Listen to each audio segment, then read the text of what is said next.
Triple E EDC here, back again with another knife video. This is the ZT-0220. This is a discontinued model, and this is a Jens Anso design. This actually is an excellent knife, and I honestly didn't want to trade it, but I decided that I needed to get rid of it because I just needed to thin my collection. There's a lot of other things that I'm chasing right now, and even though it's discontinued and it might be hard to get again, I just have other priorities at the moment. So that's one of the main reasons that I'm selling it. If I didn't mention it already, this video is the reason that I am selling, or in this case trading, this knife, the ZT-0220. I do this series so that I can try to help you guys when you're making your knife purchasing decisions, decide whether or not this knife is for you. And by telling you why I'm selling something, I'm hoping that I can help you out and make those decisions.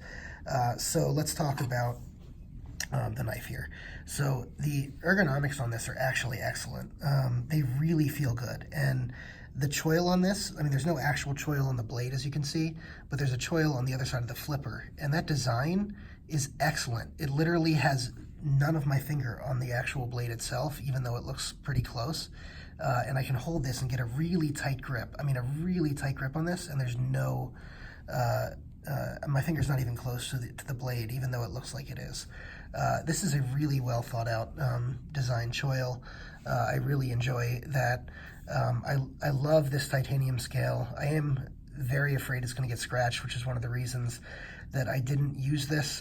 Sometimes I really love looking at these finishes on blades, but when it comes to using blades like this, I usually try to, I either go all in and use it, or I'm really apprehensive about using it. I'm sure you guys go through some of the same things, and then you don't carry it as much. So this one, I really didn't end up carrying. I just sat there at home and played with it, because the other great thing about this is the action is just butter on this. And so I would sit there and just open and close it. And that's pretty much all I did with this knife.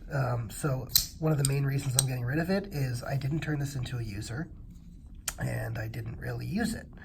But I did handle it enough to feel like I can give you guys some lowdown on what's good, what's bad, and at least give you an opportunity to see the knife before it goes out. Again, the scales are, they're titanium, they're fantastic. I don't love this badge here. I don't know why they went with blue, with black hardware, with orange backspacer, with the standard color titanium, the natural titanium. It's an odd choice. I do like the orange with the, sorry, lights went out over here. I got automatic lights. There we go. Gotta love green initiatives. Anyway, the scales are natural titanium. You got these orange titanium backspacers, or I think that this backspacer might even be aluminum. It might not be titanium. But the ZT badge doesn't really match anything else here. There's no white, there's no blue. The black hardware is a little odd to have here.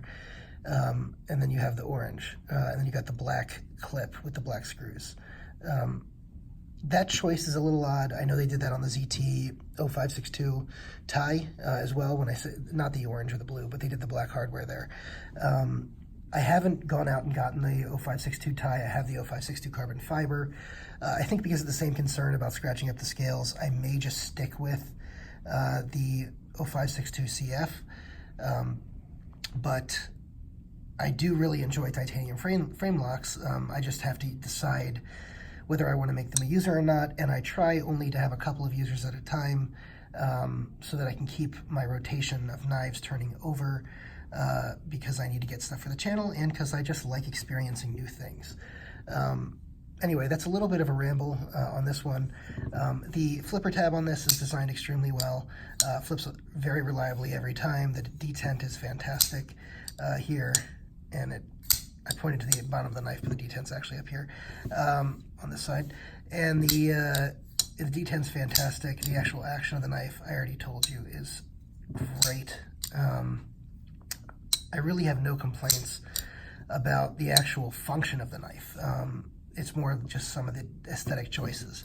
The actual design of the knife, besides the aesthetics, I mean, this is one of the most well-designed knives I think I've ever experienced, and that has a lot to do with the choil. It has a lot to do with the scales, the ergonomics, the thick blade stock. This thing is a tank.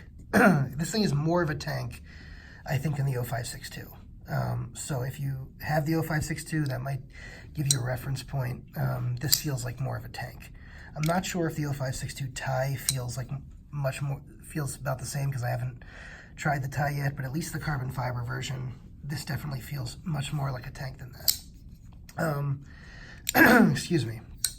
So why am I getting rid of it? Well, like I said, the design choices, or the aesthetic choices, I should say. The design choices are great. The aesthetic choices left something to be desired, and I also just happened to get a great deal. I've mentioned in some other videos, I'm sending out the Benchmade Crooked River full-size Heretic Manticore X and this knife for a Hinderer XM18 and a Heretic Martyr. So that's part of the reason is what I'm getting in return, why I'm trading it. But really the rest, but even if I wasn't trading it, I was looking to sell this knife because I just don't use it. And like I said, a lot of that has to do with being afraid to scratch it up and not being ready to turn this into a user yet, because I just have other users that I'm using.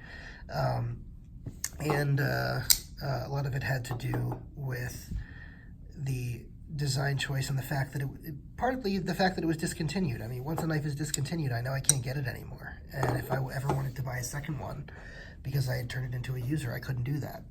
Or if I wanted to sell this one to someone and get another one, I mean, I'd be paying secondary prices for it. And although I price this reasonably, I do notice that some people try to still price them around $220, even though the discontinued prices was around $160, $170. So you know, that's one of the issues that are there as well. I think I've rambled on enough. This was more of a rambly video than I normally do for these, why I'm selling something, but I just wanted to get some of these points across, and I try to be a little bit organic in the way I do things. The blade on this, I forgot to talk about. The grind on this is really well done. I think it's going to be. I think the high flat, the high saber grind, I should say, up here where you've got this flat, and it's more of a flat grind until it gets to a high saber up here. It's just a great design.